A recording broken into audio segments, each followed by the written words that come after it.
Hai hai hai.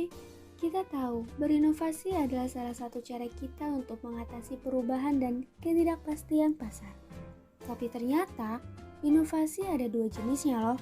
Ada inovasi yang sifatnya memperkuat pemain lama, ada juga inovasi yang sifatnya justru memusnahkan pemain lama.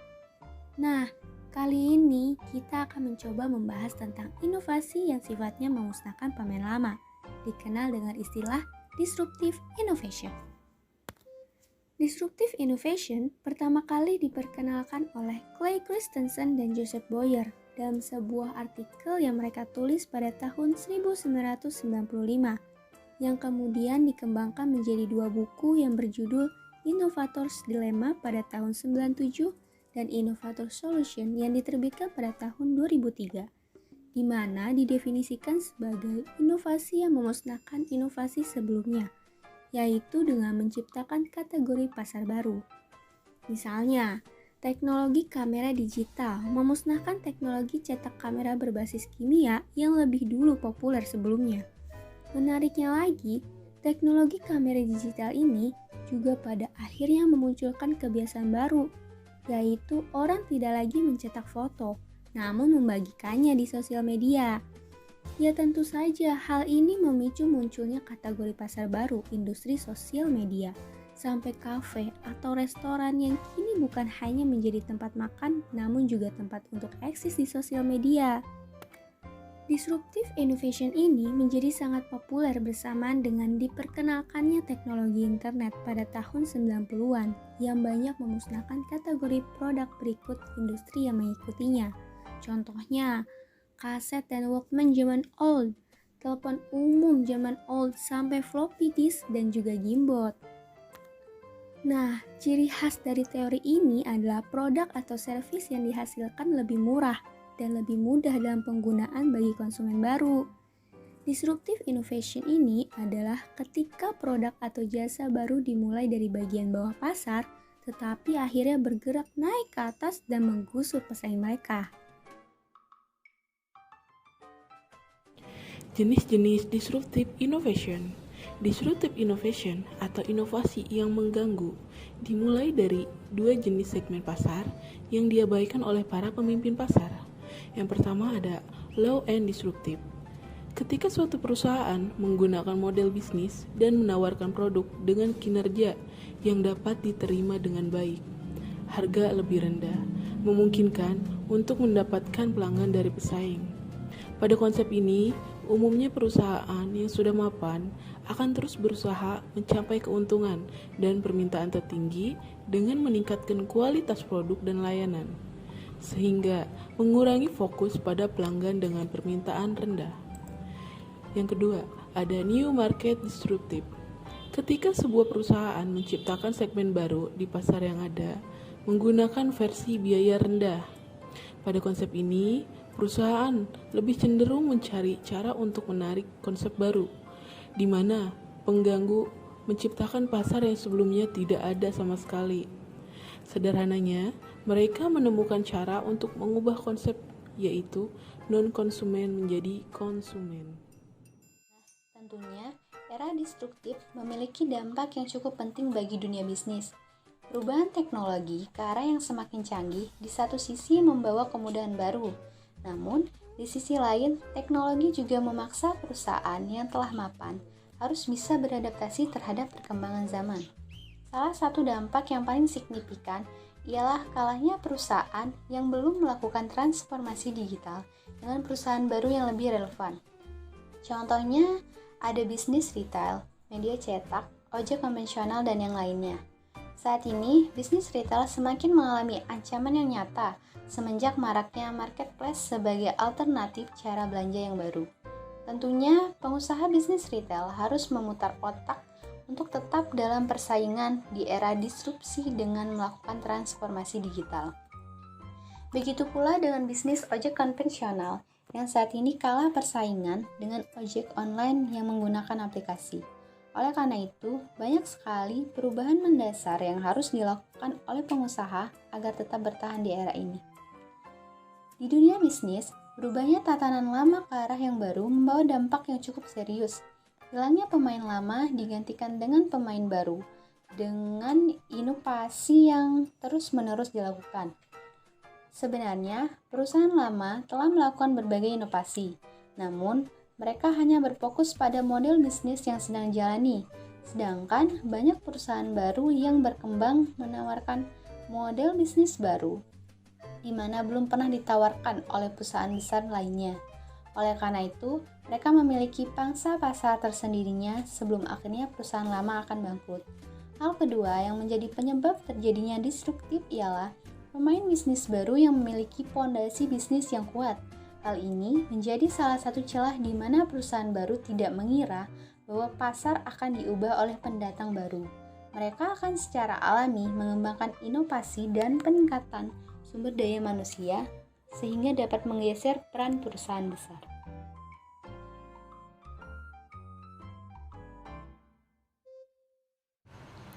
Tips menghadapi munculnya disruptive innovation.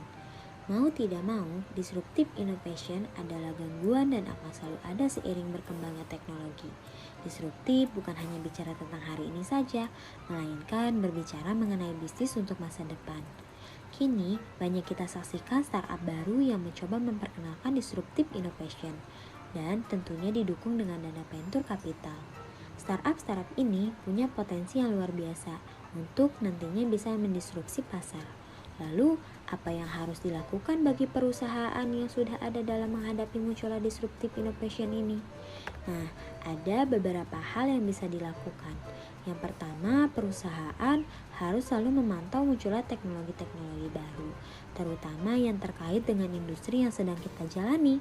Meskipun terlihat remeh, tapi bisa saja suatu saat teknologi dan lebih baru itu bisa memusnahkan bisnis yang telah kita jalani. Salah satu langkah antisipasinya bisa juga kita ikut membeli saham pada pengembangan teknologi baru tersebut agar bisnis kita juga bisa ikut menikmati teknologi baru itu. Yang kedua, selalu memonitor arah perkembangan teknologi yang saat ini sedang kita jalani.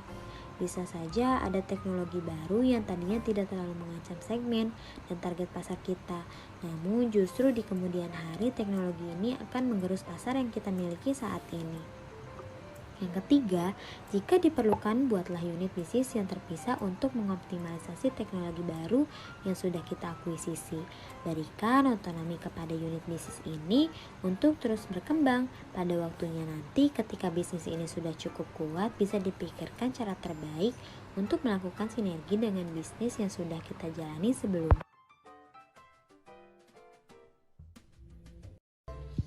Aduh, Dek. Gue bingung besok kondangan, tapi gue gak punya sepatunya tuh yang satu bolong. Gue gimana ya? Ada nih temen gue mah jualan sepatu, jualan apa aja ada dia. Coba, boleh coba. Nah, ini nih lu mau yang mana? Ukuran lu berapa? Ukuran gue 40. Gue mau warna coklat ya. Iya. Oke. Ntar gak bisa Ini juga. boleh. Ya bagus kan? Langsung order. Oke. Ya. Jualan 40 ya? Ya udah nih, udah gue check out, udah tunggu aja, paling sejam lagi. Udah, ntar nyampe gitu. Iya nyampe cepet kok ini mah, pakai Mantep. udahlah. Wildlife. Oke. Gas. Gue keluar dulu ya. Iya. Nitip gua makan. Iya. Oke. Ya. Ntar di WA aja. Alhamdulillah ada orderan masuk.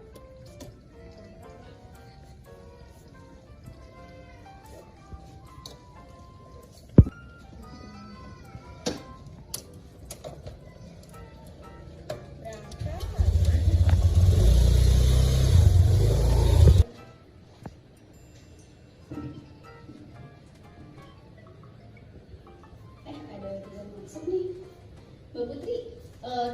Kita ada orderan sepatu dua, yang satu ukuran 40, satunya hitam, satu coklat, tolong di packing ya.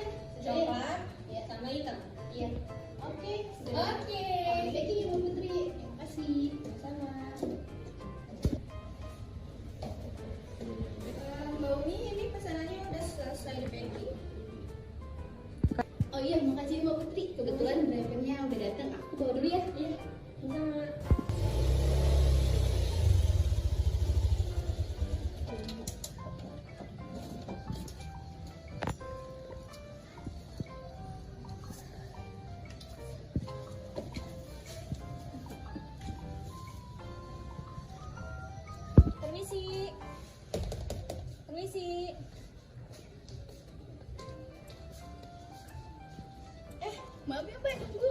apa-apa Mbak, di sini saya mau ambil paket Mbak Zulfi. Oh, dengan Mbak Nabila ya? Iya benar, ini baunya kan? Iya betul. Oh iya, ini paketnya Mbak. Silakan dicek dulu ya. Cantik ya, ini benar ya, 2 pasang sepatu ya. Oke, terima kasih ya Mbak. Terima kasih kembali.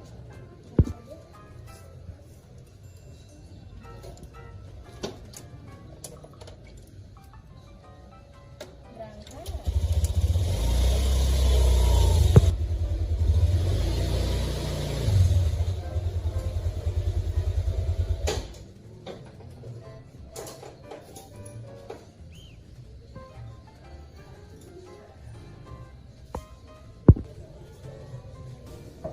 Permisi, paket atas nama Sylvia. Permisi. Ya, kenapa Mbak? Atas nama Sylvia? Bukan, saya temannya Sylvia. Kenapa ya? Paket? Mau pasang sepatu? Iya. Nanti saya sampein ke Sylvia ya. Iya, coba tolong dicek dulu Pak. Iya, 2 ya. Iya benar. Aku izin fotonya ya. Boleh? Oke, makasih. Jangan lupa bintang 5 ya Kak. Siap. Terima kasih. Sama-sama.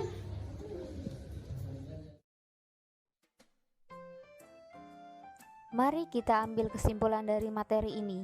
Disruptive innovation yaitu ketika produk atau jasa baru dimulai dari bagian bawah pasar, tetapi akhirnya bergerak naik dan menggusur pesaing mereka.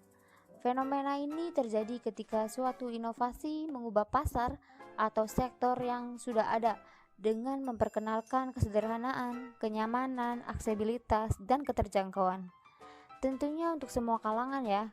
Ingat, pada ciri utama dari disruptive innovation adalah ia datang tanpa adanya tanda bahaya, perlahan-lahan merangkak naik dan akhirnya menggusur penguasa sebelumnya. Awalnya disruptive innovation ini terbentuk dalam ceruk pasar yang mungkin terlihat sangat sekali tidak menarik atau tidak penting. Namun akhirnya produk tersebut benar-benar mengubah industri. Itulah ciri utama sebagai penutup kesimpulan ini. Memang benar, karena teknologi internet yang semakin canggih bisa saja ada ratusan ribu orang yang kehilangan pekerjaannya. Tetapi juga jangan lupa ya, karena teknologi internet ini jutaan orang juga dapat banyak pekerjaan baru. So, jangan ragu untuk menyambut datangnya inovasi, bahkan inovasi yang paling disruptif sekalipun. Tidak ada gunanya membendung teknologi yang akan terus datang, seperti ombak di lautan yang tak pernah berhenti. Lebih baik kita belajar bagaimana caranya kita berselancar di atas ombak tersebut. Sekian